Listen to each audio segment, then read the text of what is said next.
Hello, good morning, good afternoon, good evening. Fasten your seat belts, stow your tray tables, and lock your seats in an upright position.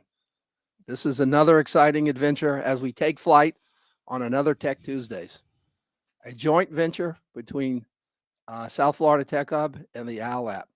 If you're watching live, thank you very much. If you're watching the replay, thank you as well. I'm Jeffry Ullman, Director of Membership and Partnership at South Florida Tech Hub. I am on the Owwll App. If you have the Owwll App, thank you. If you don't have the Owwll App, you can go ahead and download it. If you use a referral code of thank you, one word, you'll get $10 as a thank you, pun intended. So if you don't have the Owwll App, go ahead and download it. If you have it, I'm generally available during my office hours, Monday, Tuesday, and Wednesday, 5 to 6 p.m. Eastern. We will be calling out some special guests during the show later today after we talk to our live in-person special guest. So bear with me. I have one quick announcement. South Florida Tech Hub has one event left for the rest of the year. It's going to be a networking event on Wednesday, December 18th in Miami near the airport at the 94th Aero Squadron. If you've never been there, it's a real interesting restaurant venue. It's actually a joint event with the SIM South Florida chapter, Society of Information Management, and the ISACA South Florida chapter. The Information Systems Audit and Control Association. Say that 4 times fast. ISACA. It's a 3-way joint event. Not only is it going to be a networking event, but it's a toy drive for Joe DiMaggio's hospital, Children's Hospital. So come mingle and bring a toy. And thank you to our sponsors, City Furniture, eCentar, Pure Storage, Dexion, and the law office of James Steppen, who is on our board, by the way, as well. So I think that's enough for me for now. I'm going to ask Denis to introduce himself and then have him introduce our special guest host, special expert of the day. So Denis, take it away. Thanks, Jeffrey. Welcome back to Tech Tuesdays. This is Denis Sinelnikov from Media Components. My agency is a full-service marketing agency. We cater to small to medium-sized and Fortune 500 companies. And today, I'm really excited to have a special guest, Anita, from a technology company, which we're about to get into some details. And I have interesting questions to ask Anita. But Anita, you've been involved with South Florida Tech Hub for quite some time. Please introduce yourself and tell us a little bit about your company. Great. And welcome to the show. Thank you. Thanks for having me. I'm excited to be here. Anita Patel. I am CEO and founder of Minerva Tech Group, and we are a trusted advisory helping businesses, C-suite, anybody that wants to procure technology strategically with our 350 suppliers within the portfolio, ranging from AI, cybersecurity, connectivity, IoT,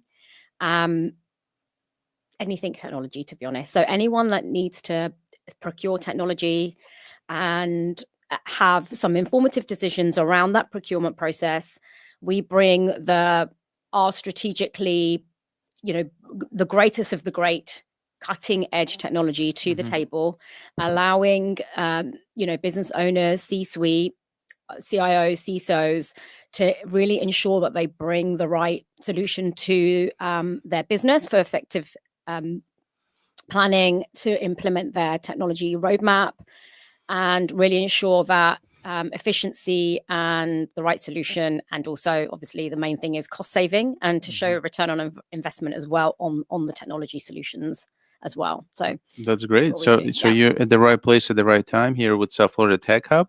Yeah. And being in the South Florida, is there a specific industry that you like to work with? Because South Florida is, they say it's like the next Silicon Valley. There's a lot of companies moving into the state. A lot of companies are starting startups here. Which specific industries do you like to work with? Or is there a specific segment that you procure technology and you do your services with? Yeah, I don't particularly work with any particular vertical. Technology is technology. Businesses need to run with technology. And so I help any businesses, we help any businesses that need any kind of connectivity and anything procuring through the digital landscape, really. So it is a great time in Florida right now. It's growing, the technology is growing, the businesses are growing. So it's a really exciting time to be here. It is. And you mentioned you have over 300 different suppliers. So what's the main kind of pain point of technology companies that you notice when they come to you? Is it like they want to save on the cost of technology? Is it, security implementation? What seems to be kind of like opening the door into a more advanced conversation, how you can help them with leveraging technology and taking to the next level? It really depends on, who I'm talking to, right? So if let's talk about different verticals. So if we talk about healthcare, a lot of the healthcare right now are looking to do telehealth, looking to become more efficient in terms of that patient experience. So really we talk about, all that patient experience and AI using that to help the doctors and nurses and everyone to communicate better with the patients, etc. So connecting with the healthcare record system and, becoming more effective and allowing them to do their job a lot quicker and more easier to then do more in the day. Sorry. I'm sorry. I'll let you finish. No, I was just saying. And then sometimes it's depending on the vertical, again, like law firms, it's really around the transcribing, again, ease of that, customer experience, user experience. So a lot of sort of cloud stuff as well. Cybersecurity is huge at the moment for any type of business, small, medium or large. Everybody really needs to become secure within their technologies, their endpoints, making sure that they have backup, recovery, all of those things, but also making sure that the employees are also, they have awareness of cybersecurity and they understand what to click, what to not click, and all of that kind of good stuff as well. So there's lots of different pain points for different verticals. Yeah.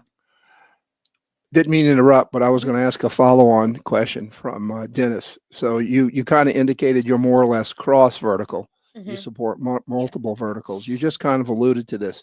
Do you necessarily have a focus, let's say, on startups, SMB, enterprise, or all of the above? Do you have any kind of focus necessarily, not necessarily vertical focus, but maybe size of company focus? So I've had to pivot a little bit. So previously in the UK, I was very focused on enterprise businesses across Europe, UK, Europe, and Asia Pac. So really working on large scale projects and working with large scale businesses with multiple locations. Moving to Florida, the space is different here. Right. So it's very SMB space. Right. But so right now pivoted to that sort of that point of businesses. But technology, right? It's whether you're a large scale business or a small scale business, you're still really using the same type of technology to do and run your business. It's just the level of scale. It's the level of scale. Yeah. And so I can bring the right supplier in for you to ensure that they support your business correctly, execute correctly, and support you long term, right?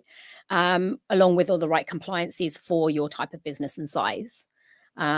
So that's really the main difference, is around the amount of suppliers that are out there, and that I can really cut through that, the hay of lots of things. So yeah, you mentioned your background's from UK.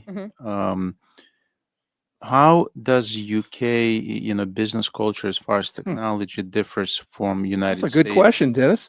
That's what I'm here.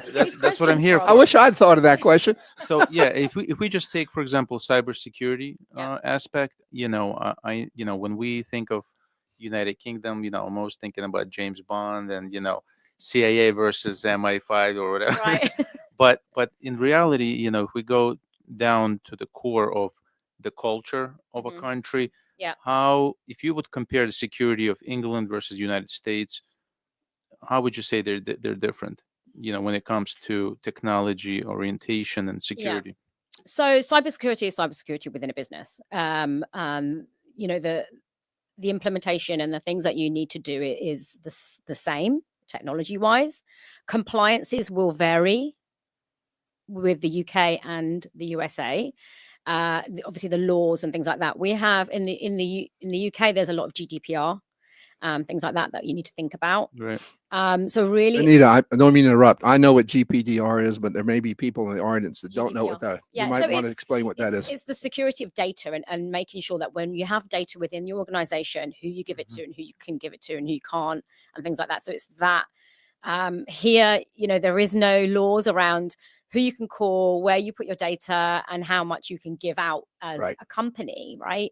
But in Europe and UK, there's lots of restrictions, and I think the West Coast, I think California have some states have similar laws. They've implemented the GDPR. Florida does not. Florida does not.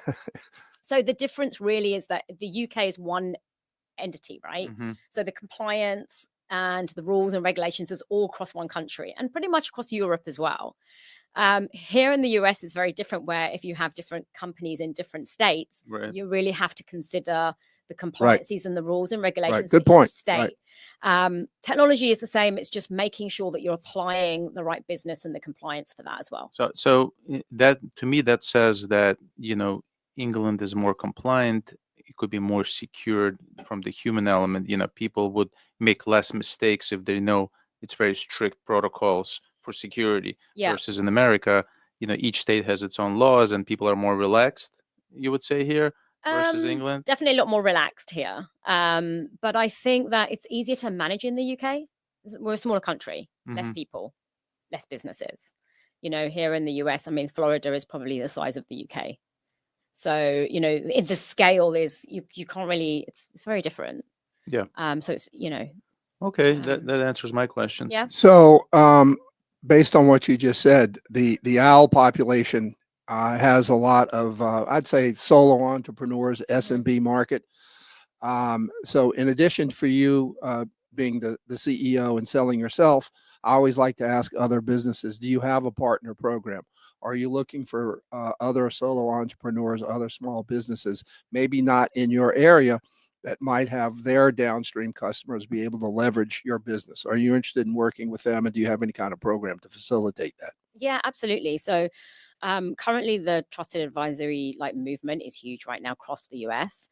And we as trusted advisors always look for referral partners to work with. And that's part, it's great. And I think that's a good cultural fit as well for the US, because it's very about connectivity, connections, referrals and things like that. That's how I feel like the US business is run as well. But I do have a partner program for referral, commission and residual as well. So, yeah. So kind of leads me to my next question. So thank you for being on the show. I knew you'd be an amazing guest. What? Thank you for having me. You're welcome. But I'm sure people are going to want to follow up and reach out to you. So why don't you go ahead and spell the URL of your website? Okay. I think you're. Well, if you're on Owwll, all of my details are on Owwll. Okay. So the website's there, and all the links are there. The LinkedIn's there, well, and if you go on my LinkedIn page, my website's there as well. So, okay, you beat me to my part two. Sorry. Was have you set up office hours on Owwll? Do you prefer to go ad hoc? What's been your experience, and how do you want to leverage Owwll? I do ad hoc.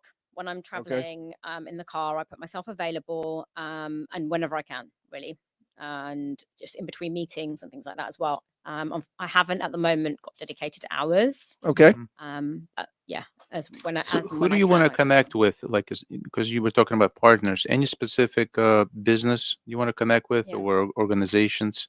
Who's a good referral for you, partner? That's a good question. That's two good questions, Denis. I know, Denis is on prepared. form today. I came prepared. Yeah.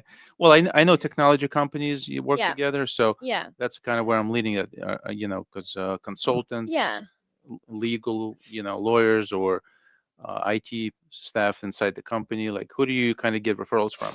Well, anyone and everyone, to be honest, because everyone knows a business owner. and every business owner needs technology, Mhm. whether it's just a simple internet connection Mhm. that when you're renewing, I can get you a better quote.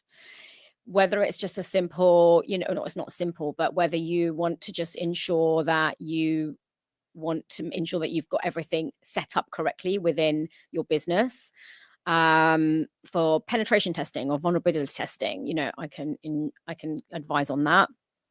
Whether it's just to understand what do you want to do for AI posture right now, how could you use AI, things like that as well. So to be honest, it's anyone that has, A business that wants to leverage technology. or there's consulting companies that will go in and really look at processes, right, for businesses. And so when you are redeveloping your process within a business, you need a system to put on top of that. You need Right. infrastructure, Okay. things like that. So it's really around what is your technology roadmap, and what technology you're using to implement that roadmap for the coming year. Got it. Yeah. I'm sorry. Go ahead, Dennis. Yeah. So no, you were mentioning AI a few times, and we discuss AI quite a bit on the show.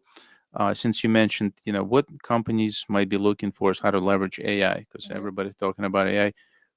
Can you kind of share maybe a couple case studies from your recent couple clients? What type of AI technology or tools that you have recommended as far as the planning to use AI? Yeah. So really for me, AI is mainly customer experience and user experience. So within a business, user experience is around like that cloud phone, transcribing, helping to do like AI with the SharePoint, for instance, to get content out of the SharePoint, to be able to move files more correctly, and all of those kind of good things, right? Copilot, right? The software. Copilot. But then there's also phone systems as well, right? So you have like RingCentral, Vonage, and Zoom, and partners like that who I work with, who will implement AI for your internal users to use, to make their day-to-day jobs more efficient. Customer experience is around contact center. And contact center is whether you've got 2 or 3 people taking phones. It's all about the customer experience, right? So it's around how is your customer connecting to you? What does that experience look like?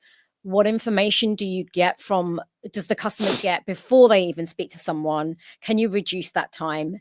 Can you help the agent become more effective in that call? And it's all around using AI to do that on the systems and connecting all of those systems together to really manipulate the data to ensure that the agent does the right job for that customer. So it's all around customer experience. So again, like we talked about the patient care, or for law firms or insurance companies, any kind of customer related journey, AI is, I think that businesses should start with that first. And with such rapid development of AI and technology and like emerging technologies, how do you stay up to date with all these AI tools? And you mentioned all these different ways to use AI. Where do you get this education from? So I as I partner with so many different vendors, I have the privilege to stay on top of all of the cutting edge technology.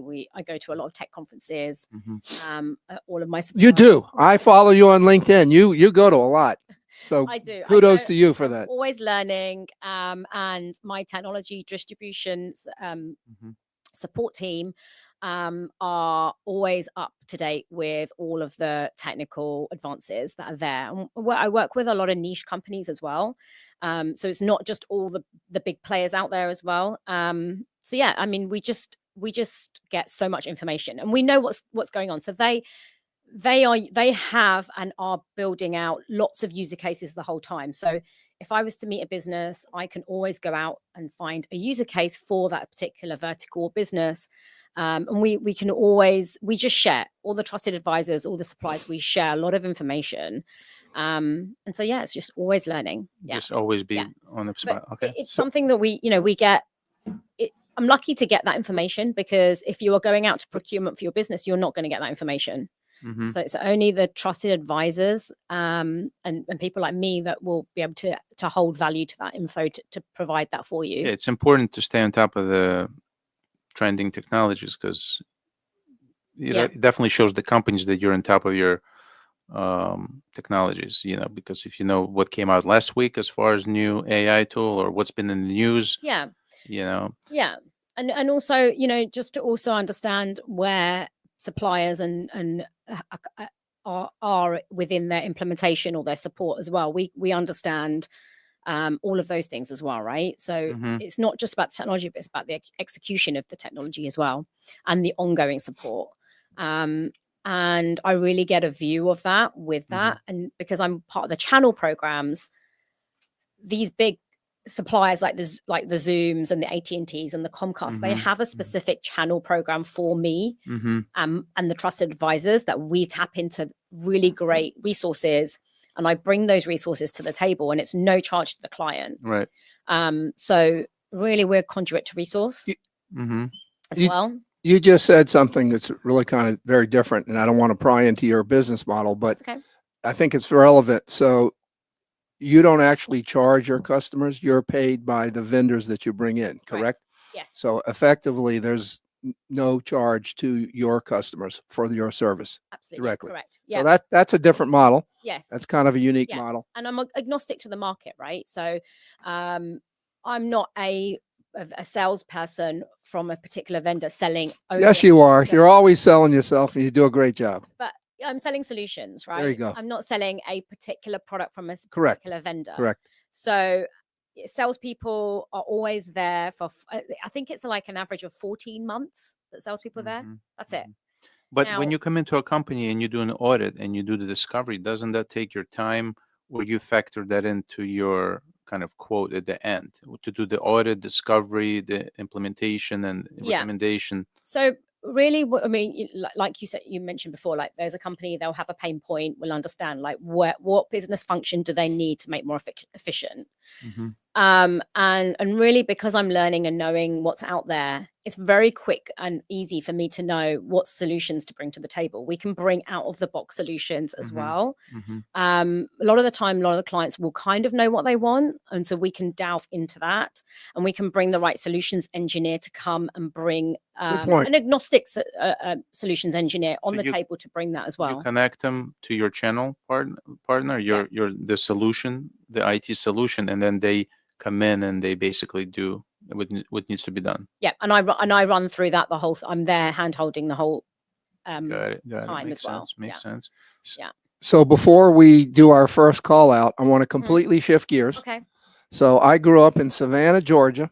Okay. I don't know if I have a Southern accent or not. I'm pretty clear you don't have a Southern accent. Tell us a little of your personal journey. How did you come from wherever you were born to become a founder in South Florida? I'm from New Jersey. Didn't you? I'm a New Yorker. Okay. All right. Isn't my accent? I've lost my accent now. I see. Okay. No, I'm from London, born and brought up in London. So yeah, lived all my life there. And I've been in technology for over 25 years. You started when you were 2. Yeah. Yeah, I wish. But no, I lived in North London. What was the question? It was like, how did you get from London to South Florida? Something happened in the middle. Some stuff happened in the middle. My family actually moved to South Florida in the early 2000s. And so I was coming back and forth all the time. And yeah, I just decided last year, the year before, that it was a good time for me to move here. I have a son as well. So me and my son, we moved to be near a family. Be near the sun and the sea every day. Yeah, you didn't love the rain and the cold in London? I miss, there's a lot of things I miss about London. True. I do not miss the weather. True. And it's sometimes, I know it's a bit cliche, but like it is actually like if you really work hard and show up in the US, you can live an American dream, right? The dream, this is where dreams are made, I think. I believe. So yeah, I just decided to make the move. And how long ago was that? Around 14 months ago. Okay, so still kind of a newbie to the area. And you joined, South Florida Tech Hub. That was kind of my plan too. Move to Florida, join South Florida Tech Hub, and live the American dream. Right. So you joined South Florida Tech Hub, and that basically opened up a lot of doors, networking, organization that you got involved. Can you tell us how you've been able to utilize the community and South Florida Tech Hub to really meet people since you're new in the area? Yeah. So yeah, I mean, being new in the area, that's one thing about South Florida. There is so many different organizations and groups that you can join to build out your business or exposure, or just make friends or just learn about different things, right? So it depends what you want to do. And you can do all of those things with lots of organizations. I didn't know about South Florida Tech Hub until I got here. But I just knew I kind of needed to be part of an organization to get myself involved. And so looked up lots of things and found South Florida Tech Hub. And being Nikki being a woman CEO, I was like, oh, actually, yeah, this is Nikki Caboose, our CEO. Hey, Nikki, if you're watching. And so I'm a big advocate of women in technology. Right. And there is a lot of women in technology in South Florida Tech Right. Hub, right? So it was a perfect fit for me. And being part of the community, being able to be involved, learning about people's businesses, and just collaborating is been amazing for me. Yeah. And you guys just all do a really great job. Thank you very much for joining. Okay. It's my favorite part of the show. We're going to test our technology. Okay. We're going to call out to our first caller. This is your surprise caller. This is my not so much of a surprise caller because I told Anita who it was before the show. All right. Up. We're going to test our technology. Lisa. Yes. Good morning. How are you? Good morning. I'm great. Can you Great hear? program. Thank you. Can you hear us okay? I can. We hear you. You're a little loud. Maybe step a little back from the. No, she's Oh, okay. You're better now. So, Lisa, thanks for taking the call. Why don't you quickly introduce yourself, a little of who you work with, and then what's new? You were a previous expert of the day. Tell us what's new. Okay. My name is Lisa Stella, and I am the Executive Director for Lighthouse for the Blind of the Palm Beaches. It is a 501c3 nonprofit here in South Florida, and we cover 5 counties, and we help people who are visually impaired or blind. And today is Giving Tuesday, so I would like to thank you again for contacting me on a very special day where nonprofits are recognized for the great work they do within the community, and people open up their wallets and, participate in giving back. I am really delighted to be part of this program today because I am so excited that my newest board member is your special expert today. So lucky me, I get to listen Denis? to her talk about. Is that Denis? Of course. Oh, I think you mean Anita. I'm sorry. Hi, Lisa. Hello. It's really great to speak to you. And Jeffrey said he had a special guest, and and thank you for the plug, because that was on my list of things to do, was to plug out Giving Tuesday today. So amazing. So full disclosure, I wish I could say I had planned this, but it's totally coincidence, totally random that Anita was going to be on the show today. It's Giving Tuesday, totally random that I had talked to Lisa as a guest. So it's God's will, I guess, Yeah. in a nice way. I agree.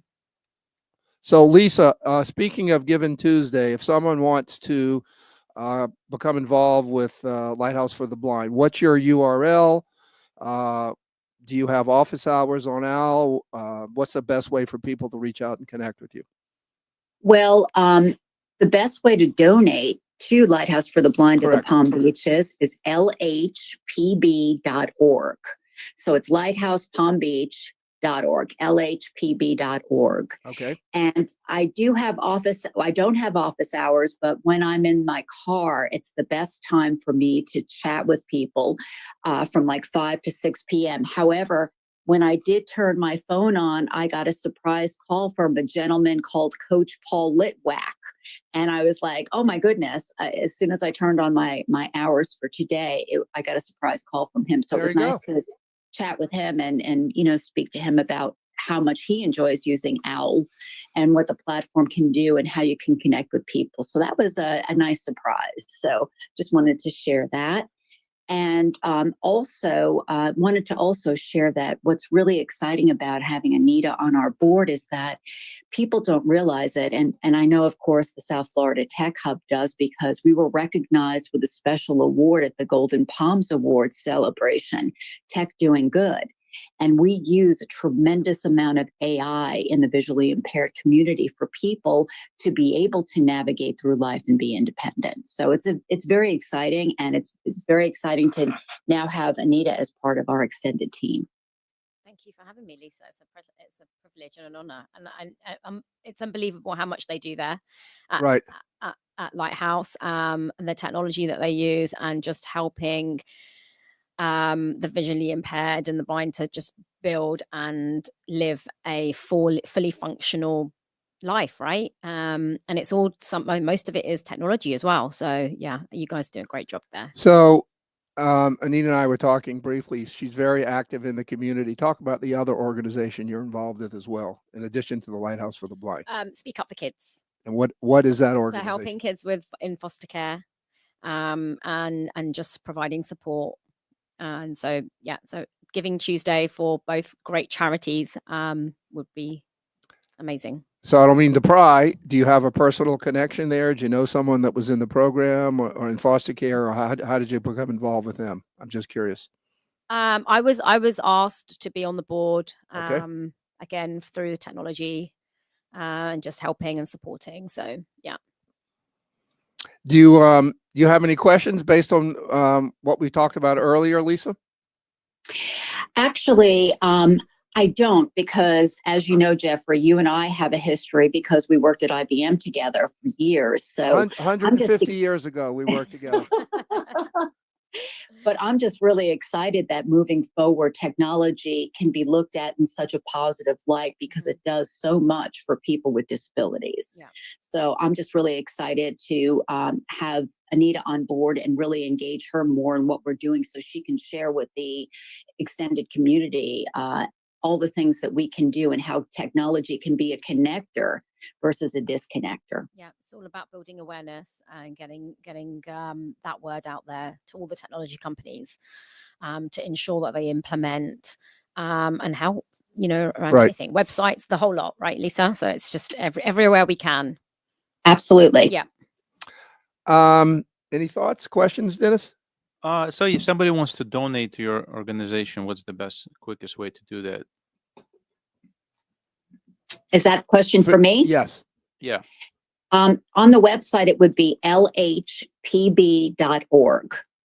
On the website. Okay. Got it. All right.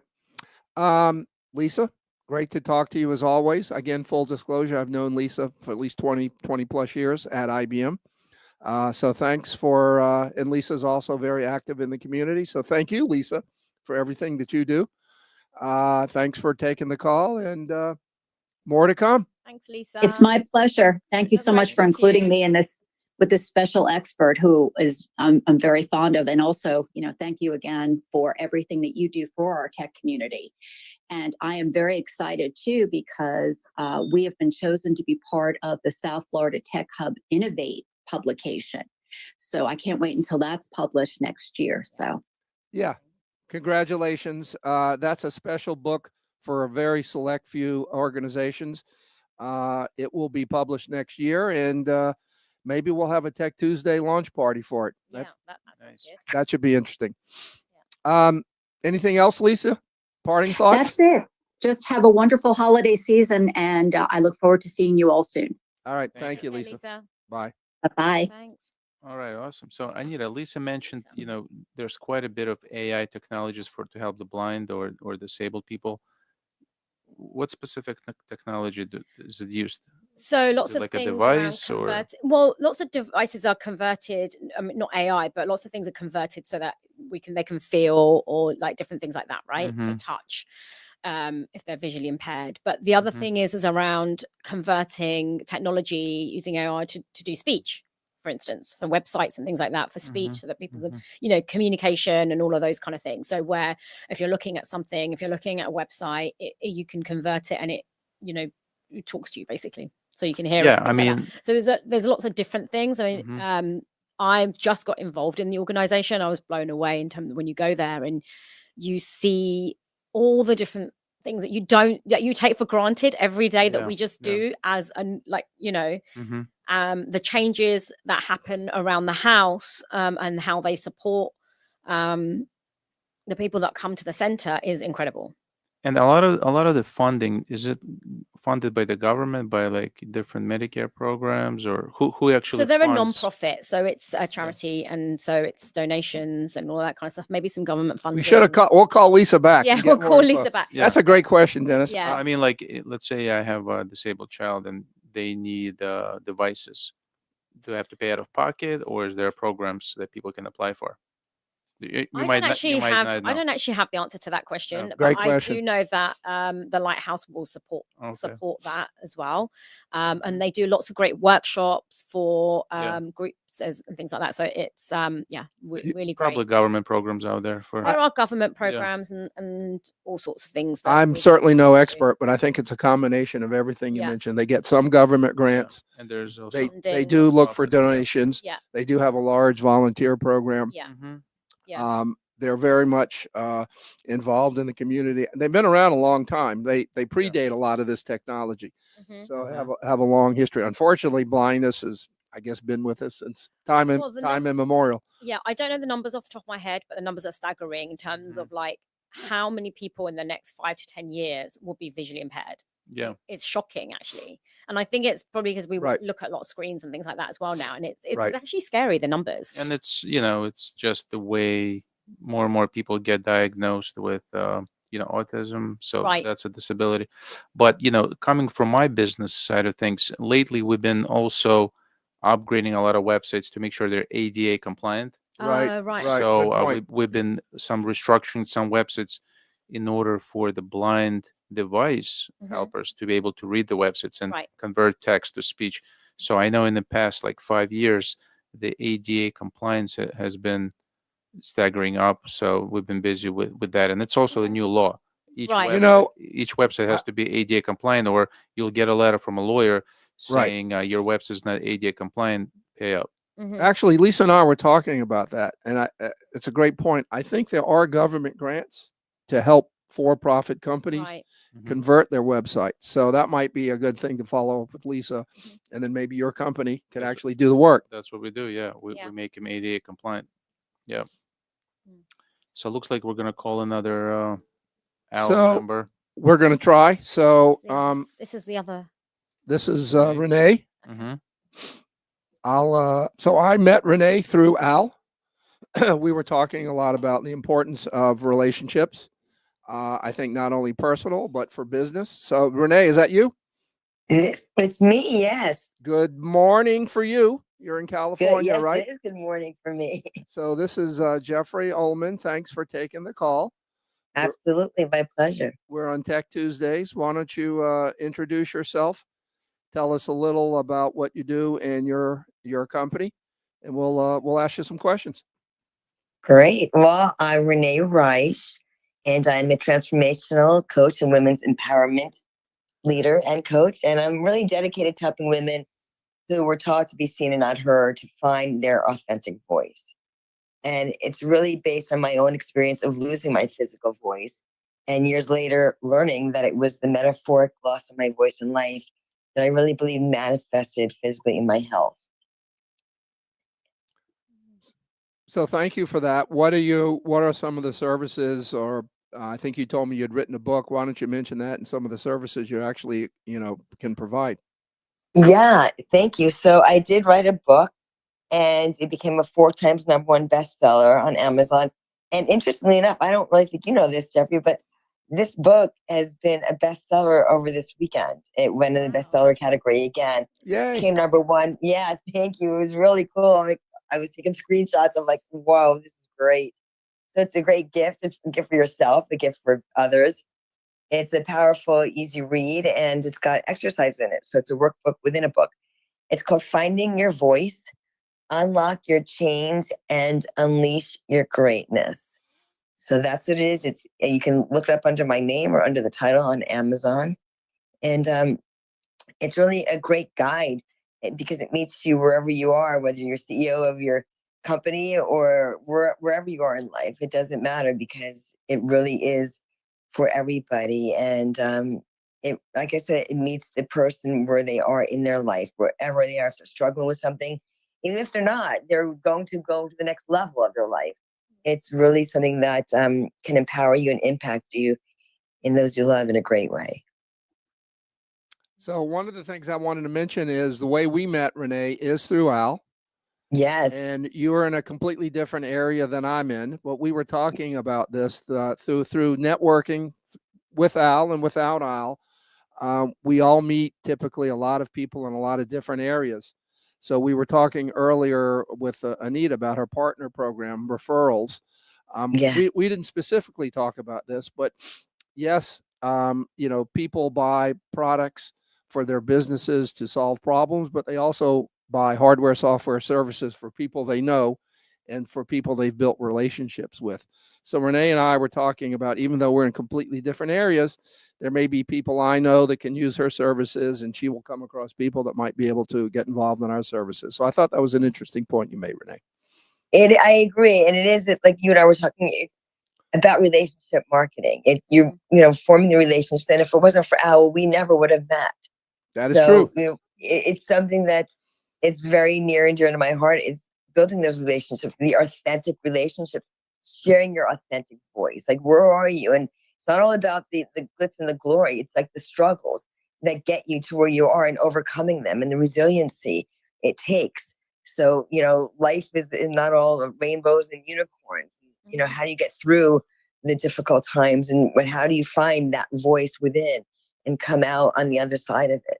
And that's the work that I do, and specifically more with women. Not that men don't go through this as well, but I found it, especially working in the corporate arena that I came from for probably close to 30 years, 25 with one company, but probably 30 to 35 years total.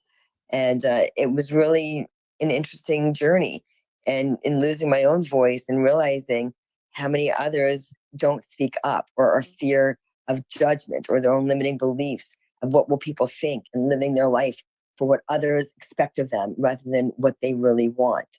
And that really makes a big difference in our adulthood, what we end up doing versus what we really wanted to do. And Renee, you mentioned there's like a workshop. Can you give us like one,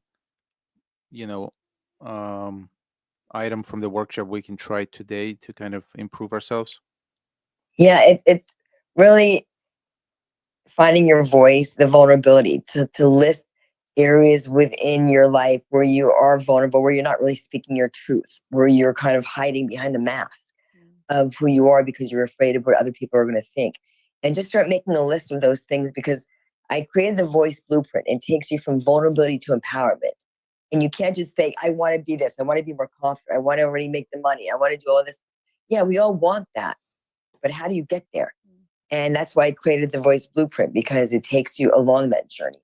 And that's the first thing, to list those areas where you're feeling maybe a little unsure, where you're feeling a little less than, and nobody is less than. You're more than enough. And many of us don't believe that. I didn't believe it.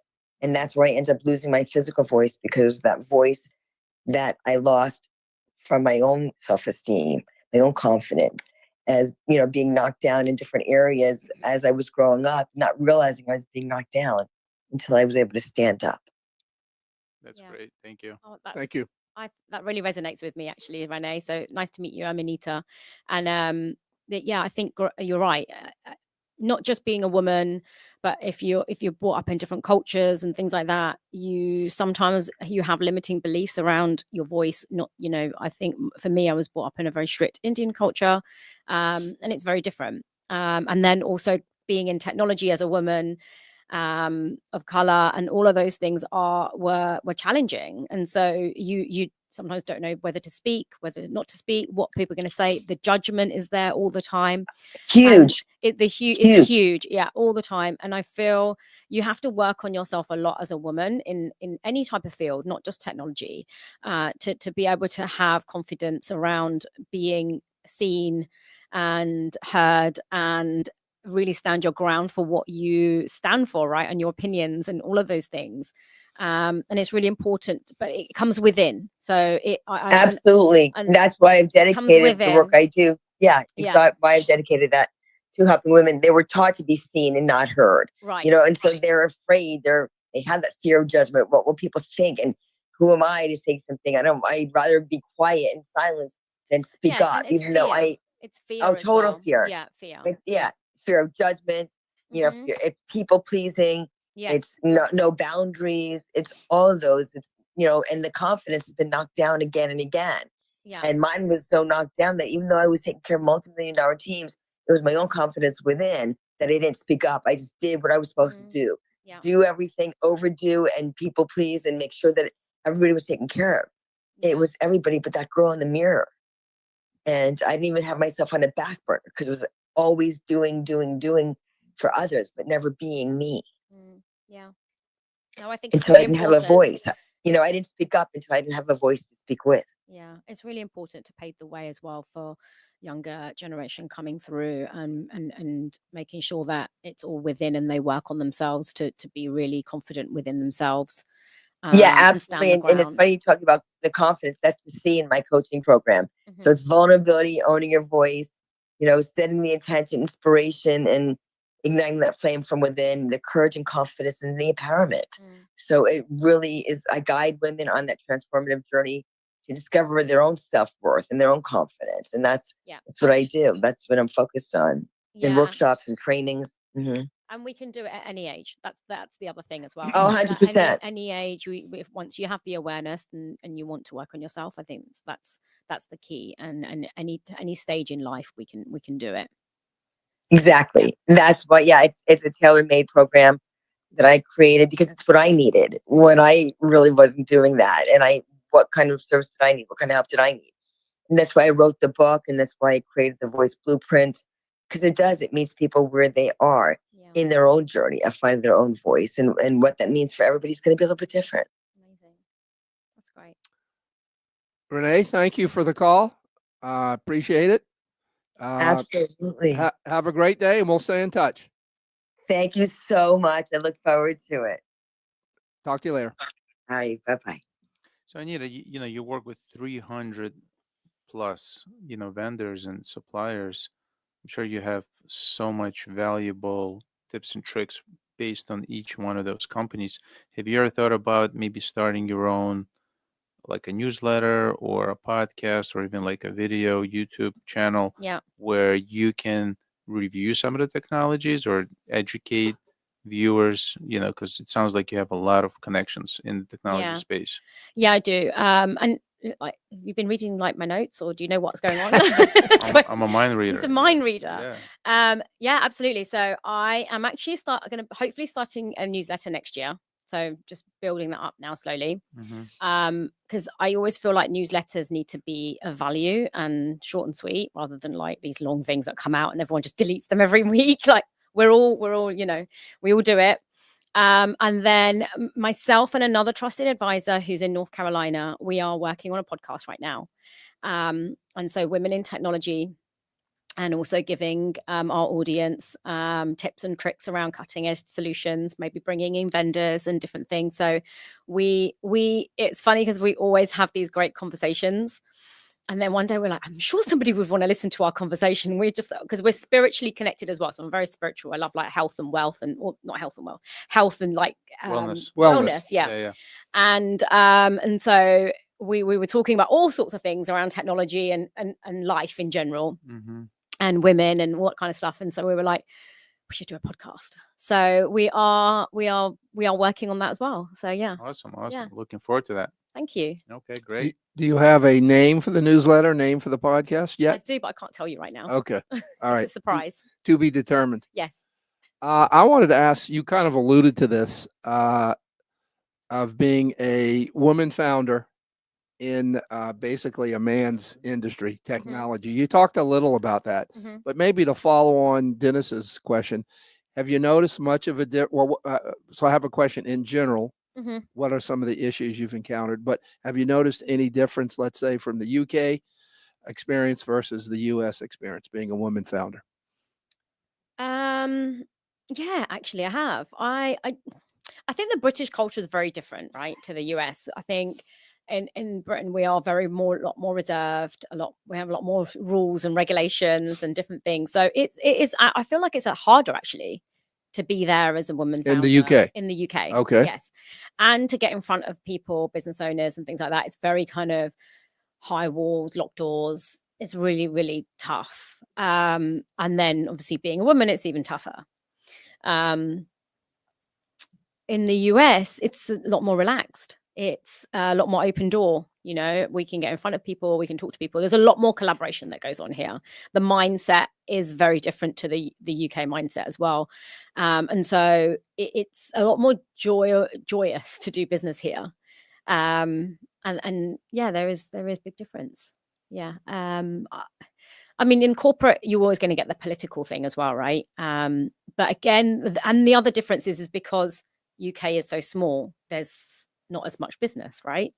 So everybody's fighting for the business. Whereas in the US, just in Florida alone, you know, you could be in Boca and I could be in West Palm, and we can totally collaborate and not fight for business because there's so much business out there. So that's why I think the mindset also is different here. There's so much more opportunity here. Yeah. Does that answer your question? Yes, it does. Oh, okay, It cool. does. So how do you work with challenges, you know, if a startup or a company doesn't have the budget for the solutions that they actually need? Do you kind of coach them along the way to get to that point? Or like, let's say they have real network problem, or they're not using the right tools for communication. Yeah. And they just don't have enough clients to upgrade. Yeah. I always say, let's do it slowly, right? Small steps with technology, whether you're a big company or a small company. Don't go all in. You know, I think map out what you need. Where are your key pain points within your business? And let's fix that first. And there are solutions out there that people think that's really expensive. Like everyone thinks AI is really expensive. It's actually not that expensive. It's very viable. And sometimes it's a long-term thing, right? You're going to see the money roll, the cost savings. Maybe not straight away, but you will see them. And so it's always around doing small things at a time. And as your business grows, then you can start implementing bigger things and more. You know, there's always solutions out there that can help you and your business, even if it's just implementing Microsoft, right? Microsoft licenses and doing some sort of thing. You know, those things that helps, right? Or just help. Even just maybe outsourcing a little bit of your IT to an MSP provider will help, because you're then not doing the day-to-day. Yeah. So I can then help you transition that and move some of your IT stuff to an MSP provider. So then you're not thinking about when you're bringing people on to do licenses or technology expense management and all of those things. So yeah. Great. So you kind of consult them to go slowly, but you kind of stay along for the ride, and you kind of keep track of where they are. So you become a long-term partner. So trusted advisors so businesses all have an insurance broker. You all have an accountant. You have financial advisor. A lawyer, right? So you have all of these advisors on your team. You need a technology advisor on your team as well. So I'm an extension of your IT team and your C-suite. Me and my team are, right? So we come along with those expertise. As when you start a business, you always say, have you got a lawyer? Have you got a insurance guy? Now there needs to be have you got a technology advisor on your team? And it sounds like it doesn't even cost anything, because it doesn't cost anything. We don't have to pay you. We just pay for the technology. Correct. If we select to use it. But your services and your expertise is complementary. Yeah. And I bring the right solutions engineers, and they're all at cost of nothing. Yeah. No brainer. Yeah. It's a no brainer. Yeah. Just even have the conversation. You sort of mentioned this, and so did you, Denis. Couple of weeks ago, another expert of the day we had was Jeb Reynolds, who you know. Yes, I know, and I work with Jeb quite a bit. We've collaborated, yeah. Well, good. And he made a point, and I hadn't really thought about that. They focus a lot. Yes, they focus on the for-profit sector, but they also focus a lot on nonprofits. Yeah. Typically, nonprofits don't have a large budget. Typically, they'd be very interested in, we only pay for the solution we use. Right.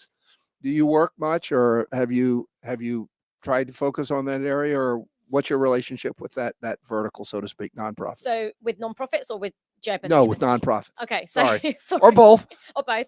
So I can answer both questions. So Okay. with nonprofits, yes, absolutely. I can absolutely go in and understand where are they paying and too much for, where they can make more efficiencies and reduce cost, right? Because that's what they ultimately want to do. And whether that may be, and going to Jeb, is whether they might be moving some of their stuff to Jeb's organization or whatever. So Jeb would be one of my suppliers. He would be one of the MSPs that would work. He'd be one of your partners in your One of my partner partners. program. Absolutely. So not to refer business to, but he would be as a supplier for me. I see. In my supply portfolio. Correct. Yes, correct. And so if anyone was looking to outsource their IT, potentially, if Jeb's business was the right fit, I would bring them to the table for that RFP. So essentially, I help with the whole RFP process. So you don't need to go out to RFP, just come to me and I can help you. And you can have multiple MSPs, it sounds like, or do you just pick one? What, a business? Providers, suppliers, because there's a lot. I have multiple MSPs on my portfolio. Okay. Yeah, that's what I was asking. All over the country. Yeah, and so depending on what they specialize. Yeah, so some one of the MSPs that I work with really deal with senior living. And things like that. We have a lot of those here. They specialize in senior living. Yeah, right. Whereas a great market. Yeah, whereas a great market. They do nonprofits, and and then there's others that will niche down in other verticals. So I will know when I speak to somebody which MSPs are best for that vertical. Yeah. Yeah. Great. Okay. Well, we may be at that point. The point I hate, because I could go on for another hour or two, but everyone else has day jobs. This is my day job, so to speak. So why don't we go around the table, and then I'll wrap up. You go first, and then Anita will go, and then I'll wrap up. Any parting thoughts? Anything you want to mention? No, I think, Anita, thanks for being a special expert of the day. Thank you. Really enjoyed your answers to my hard questions. You did a great job. He came at it today with the I questions, really, right? I really Good questions. Confidence. So I was like, he came at it with the it looks questions like you today. He's like, yes. you did some push-ups before the show. Workout is my non-negotiable every day. Exactly. Yes, Awesome. yeah. Great. So no, I appreciate it. I'm sure we have follow-up questions that we'll take offline, and I really appreciate you being here, and looking forward to the next week's show. So a shameless plug for Denis. He did not ask me, but we're speaking of senior living healthcare. You've recently started a separate company. Why don't you mention who that is and what they focus Thanks for on? the plug. You're welcome. You're welcome. I'll take the money later. No, we have a separate agency, Curious Digital. It's for home healthcare agencies, and we help scale them with digital marketing tools. Thank you for that. Anybody in the senior living in the home health care space, that would be a great referral for us. Thank you. Nonprofits, senior care. I'm sure there's a third one somewhere. Yeah. For-profit companies, all great markets. So, Anita, thank you for being on. Thank you. You were a great guest. I knew you would be. Anything you want to mention in passing? Upcoming events, parting thoughts? I just want to say thank you for having me. It's been great. Thanks to Owwll and Jason and the team are brilliant, and thank you for South Florida Tech Hub.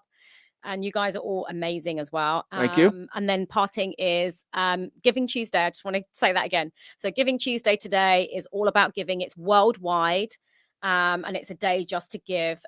So Lighthouse for the Blind and Speak Up for Kids. What's that URL for if people want more information on Speak Up? Is it? If you just Google Lighthouse for Blind. No, Speak Up. Speak Up for Kids. It is just Speak Up for Kids. Oh, Speak Up for Kids. If you look at Speak Up for Kids, West Palm Beach, and there's a giving donation box there. Okay. Thank you. Thank you, Steph. Steph's always behind the scenes. Someday we'll get her at the table. Thank She's you, the one Jason. that does all the work, as I said. We need to do a show just with Steph. I think she's blushing. No. Thank you, Jason. Thank you again, Anita. Thank you, Denis. Thank you, Al. Thank you, South Florida. There's you want us to come around and say hello, Steph, real quick? Okay. Next time.